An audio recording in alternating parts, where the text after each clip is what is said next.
உங்களுக்கு 7ஆம் இடமான தனுசு வீட்டில் பல கிரகங்கள் உள்ள நுழையுதுங்க. அது கூட்டு கிரகங்களாக சேர்ந்து இருக்கும்போது பார்த்தீங்கன்னா உங்களுடைய கூட்டாளிகள் எதிரி செல்ஃபிஷாக இருந்துக்கிறதுக்கு சான்சஸ் இருக்குது. உங்களுக்கு அது ஒரு நஷ்டத்தை ஏற்படுத்தி கொடுக்கலாம். அதனால தொழில் வியாபாரம் பண்ணுறவங்க பண விஷயத்தில் கூடுதல் கவனத்தில் இருங்க. அதே மாதிரி வேலை பார்க்குறவங்களுக்கு உங்கள் ராசி அதிபதி புதன் உங்களுக்கு 5ஆம் இடத்துல இருக்கிற வரைக்கும் உங்களுக்கு ஓரளவுக்கு நற்பலன்களை கொடுத்துட்டு இருந்தாரு.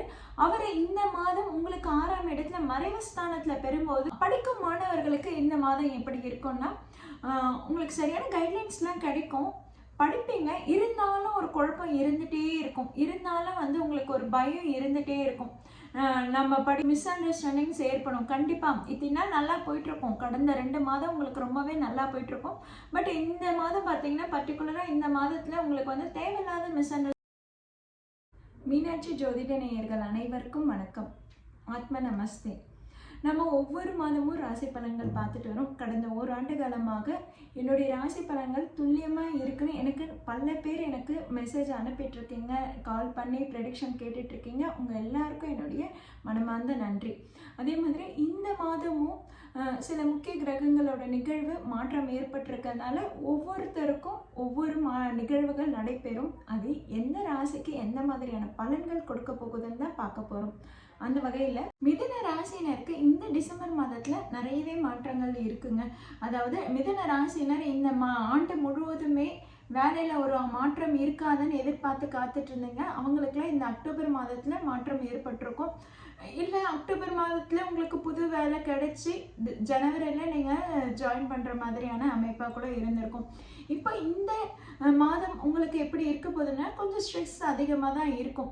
ஏன்னா உங்களுக்கு 7ஆம் இடமான தனுசு வீட்டில் பல கிரகங்கள் உள்ள நுழையுதுங்க. அது கூட்டு கிரகங்களாக சேர்ந்து இருக்கும்போது பார்த்தீங்கன்னா உங்களுடைய கூட்டாளிகள் எதிரி தொல்லை அதிகமாக இருக்குன்னு தான் சொல்லணும்.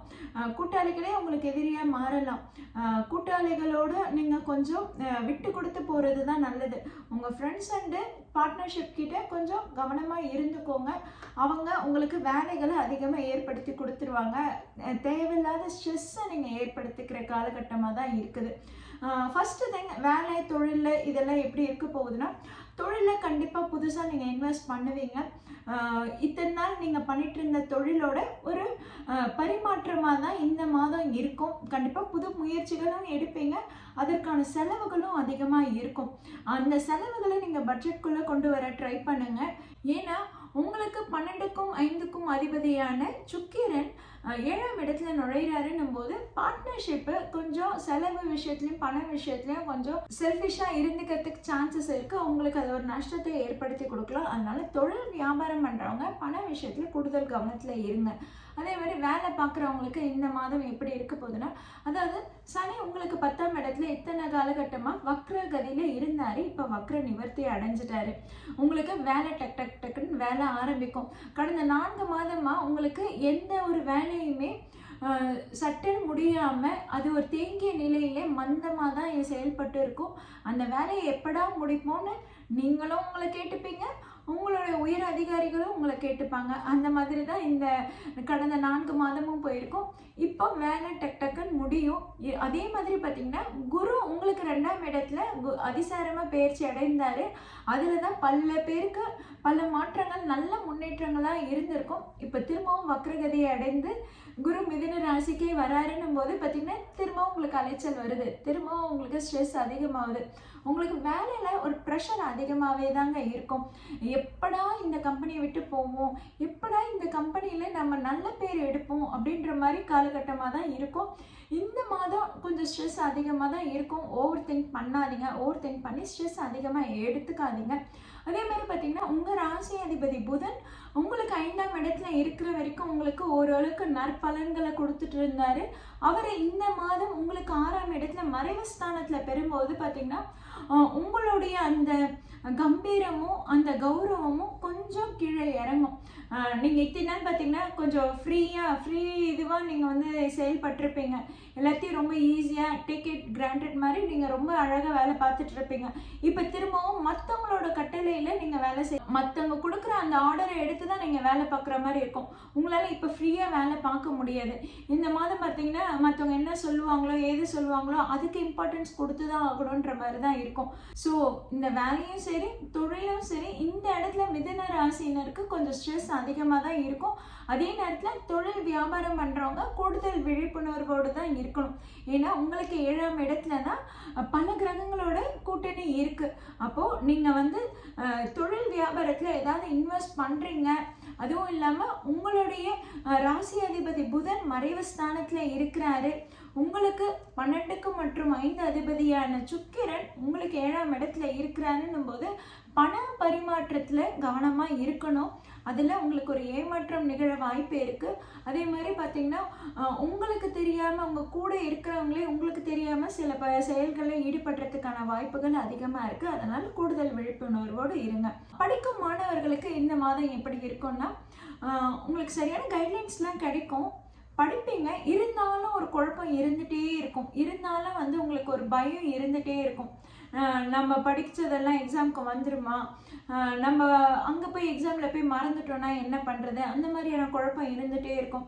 இன்னும் மேற்கொண்டு வேறு கோர்சஸ் எதுனா ஜாயின் பண்ணோன்றவங்களுக்கும் கண்டிப்பாக இந்த மாதிரியான குழப்பம் இருக்கும். நம்ம தேடுற வேலைக்கு இந்த கோர்ஸ் கரெக்டாக இருக்குமா, நமக்கு படிக்கிற கோர்ஸு கண்டிப்பாக நமக்கு யூஸ்ஃபுல்லாக இருக்குமா, ஹெல்ப்ஃபுல்லாக இருக்குமா, இது யார்கிட்ட கேட்குறதுன்னு தெரியலையே அப்படின்ற அந்த குழப்பங்களும் இருக்கும். அந்த கிளாரிட்டி கிடைக்காம நீங்கள் வந்து ரொம்ப ஸ்ட்ரெஸ்ஃபுல்லாக தான் இருப்பீங்க. மிதுன ராசினர் இந்த ஒரு மாதம் பார்த்திங்கன்னா ரொம்ப பொறுமையாக இருக்கிறது நல்லது. மெடிடேஷன் பண்ணுறது ரொம்பவே நல்லது. எதுவாக இருந்தாலும் அமைதியாக கடந்து வந்துடுங்க. வருஷ முடிவில் நீங்கள் எந்த ஸ்ட்ரெஸ்ஸும் எடுத்துக்காமல் இருக்கணும்னா மற்றவங்க சொல்கிறத அமைதியாக கேட்டுட்டு அந்த வேலையை முடிச்சுட்டு வர்றது தான் நல்லது. புதுசாக நீங்கள் எந்த சிந்தனையை நீங்கள் உருவாக்கி புதுசாக அதை செயல்படுத்தணும்னு நினச்சாலும் அது இப்போ இந்த காலகட்டத்தில் முடியாத காலகட்டமாக இருக்குது. அது இப்போ முடியாது, செயலுக்கு வராது. அதனால் நீங்கள் மற்றவங்க கொடுக்குற ஆர்டர்ஸை முடிச்சுறது பெட்ரு. அதை நல்லபடியாக முடிச்சுட்டு வேலை முடிச்சாச்சுப்பா நான் கொஞ்சம் ரிலாக்ஸ் பண்ணிக்கிறேன் நீங்கள் ஒதுங்கிக்கிறது நல்லது. எல்லாத்துலேயும் நான் செய்கிறேன், நான் இன்வால்வ் ஆகிக்கிறேன், நீங்கள் எங்கெல்லாம் போகிறீங்களோ அங்கெல்லாம் உங்களுக்கு ஸ்ட்ரெஸ் அதிகமாக தான் இருக்கும். வேலை பலு அதிகமாகவே இருக்கும். ஒர்க் லோடுனால நீங்கள் வந்து ரொம்ப டயர்டாக ஃபீல் பண்ணுவீங்க, ரொம்ப ரெஸ்ட்லெஸ்ஸாக இருப்பீங்க. அதுவும் உங்களுக்கு 7ஆம் இடத்துல செவ்வாய் இருக்கிறாருன்னும் போது ஹெல்த்தில் கொஞ்சம் கேர் எடுத்துக்கணுங்க. ஹெல்த்தில் கொஞ்சம் கவனமாக இருந்துக்கோங்க. முக்கியமாக ஃபுட் பாய்சன் ஆகிறதுக்கு சான்சஸ் அதிகமாக இருக்குது மிதுன ராசினருக்கு. So outside food avoid பண்ணிக்கிறது நல்லது. ஸ்பைசி ஃபுட்டு அவாய்ட் பண்ணிக்கிறது ரொம்ப. அதனால் மிதுன ராசினர் கண்டிப்பாக உங்கள் ஹெல்த்தில் கேர் எடுத்துக்கணும். அடுத்ததாக ஃபேமிலி அண்ட் ரிலேஷன்ஷிப்பு. ஃபேமிலியில் வந்து கொஞ்சம் விட்டு கொடுத்து போங்க. நமக்கு யாரும் வந்து அந்தளவுக்கு சப்போர்ட்டிவாக இல்லையே அப்படின்ற மாதிரி நீங்கள் ஃபீல் பண்ணுவீங்க. கூட இருக்கிறவங்க நம்ம மனசை புரிஞ்சிக்கலை, நம்ம மனசை புரிஞ்சுட்டு நமக்கு ஏற்ற மாதிரி எப்போ தான் இவங்கெல்லாம் நடந்துப்பாங்கன்ற அந்த ஃபீலிங்ஸ், அந்த ஸ்ட்ரெஸ் உங்களுக்கு இந்த மாதம் அதிகமாகவே ஏற்படும். நீங்கள் போடுற பிளான்ஸுக்கு மற்றவங்க யாரும் செட் ஆகலை அப்படின்ற மாதிரி நீங்கள் ஃபீல் பண்ணுவீங்க. ஏன்னா உங்களுடைய ராசி அதிபதி மறைவு ஸ்தானத்தில் இருக்கும்போது உங்களுடைய ஆளுமை திறனை குறைஞ்சிடுது. நீங்கள் என்னதான் எஃபோர்ட் போட்டாலும் உங்களுக்கு அதுக்கான ரெக்கக்னேஷன் கிடைக்கிறதில்ல. ஸோ இந்த மாதம் நீங்கள் ரொம்ப பொறுமையாகவே இருக்கிறது நல்லது. அதே மாதிரி லேடிஸ்க்கு இந்த மாதம் கொஞ்சம் ஹெல்த்தில் கேர் எடுத்துக்கோங்க. கண்டிப்பாக ஹெல்த்தில் கேர் எடுத்துக்கணும். சின்னதாக ஏதாவது பிரச்சனை இருந்தாலும் உடனே போய் டாக்டரை போய் பார்த்துறது நல்லது. நல்ல ஆரோக்கியமான உணவுகளை எடுத்துக்கோங்க. ரொம்ப வீக்காக ஃபீல் பண்ணுவீங்க நீங்கள். அதே மாதிரி பார்த்தீங்கன்னா கொஞ்சம் ஸ்ட்ரெஸ்ஃபுல் அதிகமாக இருக்கணும். யாராவது ஃப்ரெண்ட்ஸ் கிடைக்க மாட்டாங்களா, அவங்கக்கிட்ட புலம்பி தீர்த்து இல்லாமல் அவங்கக்கிட்ட கொஞ்சம் பேசினா நல்லா இருக்குமே அந்த மாதிரி தான் ஃபீல் பண்ணுவீங்க. ரிலேஷன்ஷிப்பாக இருக்கட்டும், இந்த மாதம் வந்து ரொம்பவே பொறுமையாக கடந்து போகிறது நல்லது. ரிலேஷன்ஷிப்பில் தேவையில்லாத ஒரு மிஸ் அண்டர்ஸ்டாண்டிங்ஸ் ஏற்படும். கண்டிப்பாக இதுனா நல்லா போயிட்டுருக்கும். கடந்த 2 மாதம் உங்களுக்கு ரொம்பவே நல்லா போயிட்டுருக்கும். பட் இந்த மாதம் பார்த்தீங்கன்னா பர்டிகுலராக இந்த மாதத்தில் உங்களுக்கு வந்து தேவையில்லாத மிஸ் அண்டர்ஸ்டாண்டிங் ஏற்படும். அது கண்டிப்பாக மிஸ் அண்டர்ஸ்டாண்டிங் தான். நீங்களாக தப்பாக புரிஞ்சுக்கிறது, இல்லை அவங்க உங்களை தப்பாக புரிஞ்சுக்கிட்டு உங்களை வந்து தப்பாக போர்ட்ரேட் பண்ணுறதுன்ற மாதிரி தான் இருக்கும் இந்த மாதம். இது ரொம்பவே டெம்ப்ரரி தான். இந்த ஒரு மாதம் மட்டும்தான். திரும்பவும் எல்லா கிரகங்களும் மாறும்போது உங்களுக்கு நல்ல மாற்றம் ஏற்பட தான் போகுது. அதனால இந்த மாதம் கொஞ்சம் பொறுமையாக இருந்துக்கோங்க. அதே மாதிரி மேரேஜுக்காக யாருன்னா காத்துட்ருக்கீங்கன்னா இந்த மாதத்தில் நீங்கள் பேச்சுவார்த்தையே நீங்கள் வந்து மும்முரமாக ஈடுபட வேண்டாம்.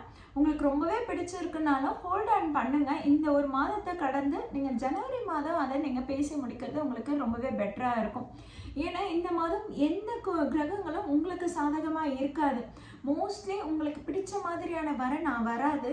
அப்படியே வரன் வந்தாலும் அது தட்டி கழிக்கிற மாதிரி தான் போகும். இப்போ நீங்கள் அந்த பேச்சுவார்த்தையில் ஈடுபடும் போது பார்த்தீங்கன்னா, அதாவது உங்களுக்கு ஸ்ட்ரெஸ் அதிகமாக இருக்கும். இதில் என்ன பேசுகிறோம் ஏது பேசுகிறோன்னு தெரியாமல் கொஞ்சம் வார்த்தைகளை விடும்போது அது தட்டி போகிறதுக்கு சான்சஸ் அதிகமாக இருக்குது. ஸோ உங்களுக்கு பிடிச்ச வரனே வந்தாலும் அது ஹோல்ட் ஆன் பண்ணி கொஞ்சம் நாள் கழித்து நீங்கள் அதை பேச்சுவார்த்தைக்கு எடுத்துகிட்டு போகிறது உங்களுக்கு ரொம்பவே நல்லதாக இருக்குங்க.